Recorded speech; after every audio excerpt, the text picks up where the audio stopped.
AI, it seems like it's everywhere these days, especially in the creative world. It really does, doesn't it? Yeah, like almost impossible to ignore. Right. And today, we're going to kind of dig into that a little bit Yeah. in a really interesting way. We're looking at how one artist is actually using AI in their artistic process. Yeah, it's a fascinating case study. Yeah, and, for our listeners who are all about understanding these big topics, Right. getting those aha moments Absolutely. in seeing all sides of the issue, Different perspective. this deep dive should be really valuable. I think so. So let's start with just like the nuts and bolts. How does this artist actually work with AI?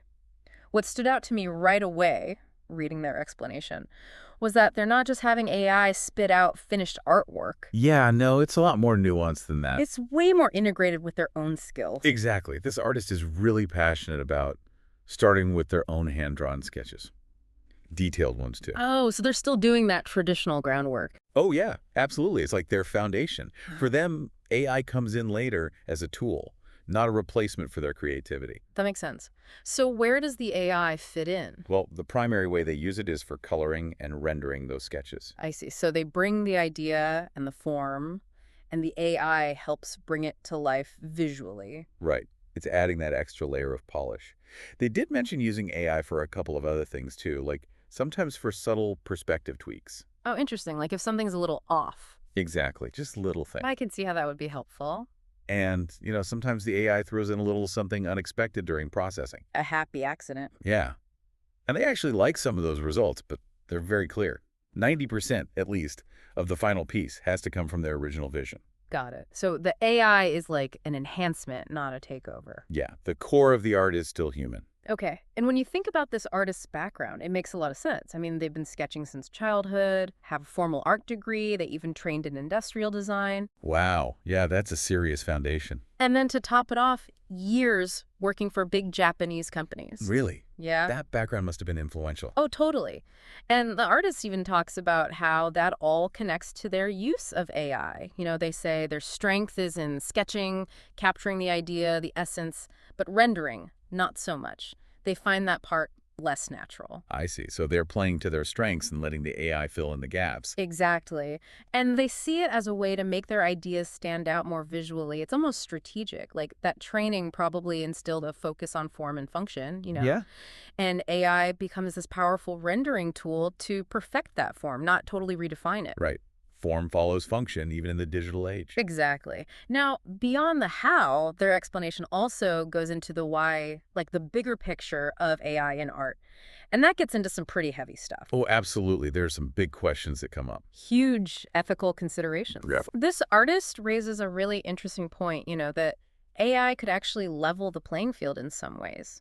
Think about smaller animation studios. Oh, I see what you mean. If they could use AI to make things like rendering and animation more efficient, they could compete better. Right. More resources freed up for the creative stuff. Exactly. And suddenly you could have a much wider range of studios telling their stories. It would be a huge shift. But then there's the flip side, right? What happens if AI gets so good that it basically replaces designers entirely? Yeah. Where do we draw the line? When does a tool become the artist? That's deep.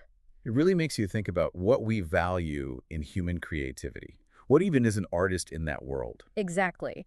And this artist acknowledges that there aren't easy answers. Yeah, it's a complex issue. It's multi-layered. And we're just starting to see how it all plays out. Absolutely. So let's recap a bit. We've looked at an artist who's found this really human-centered way of working with AI. It's not about handing over the reins. It's about choosing where AI fits into their existing process. And specifically using it to enhance areas where they feel less confident. Yeah. And alongside all of that, they're asking these really important questions about AI's place in the bigger creative world. And for our listeners, this is a perfect example of that aha moment, seeing how AI can be integrated without losing the human touch. I think the key takeaway here is balance. This artist is really trying to find that sweet spot between their own creativity and what AI can bring to the table. Right. And for our listeners, especially those who are always eager to understand different perspectives, this really highlights the nuanced impact AI is having. For sure. And it leaves us with this really thought-provoking question.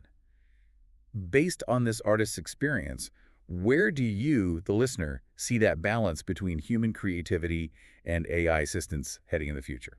It's something to think about because this conversation, it's just getting started. It really is. So keep those minds open and thanks for joining us on this deep dive. Always a pleasure.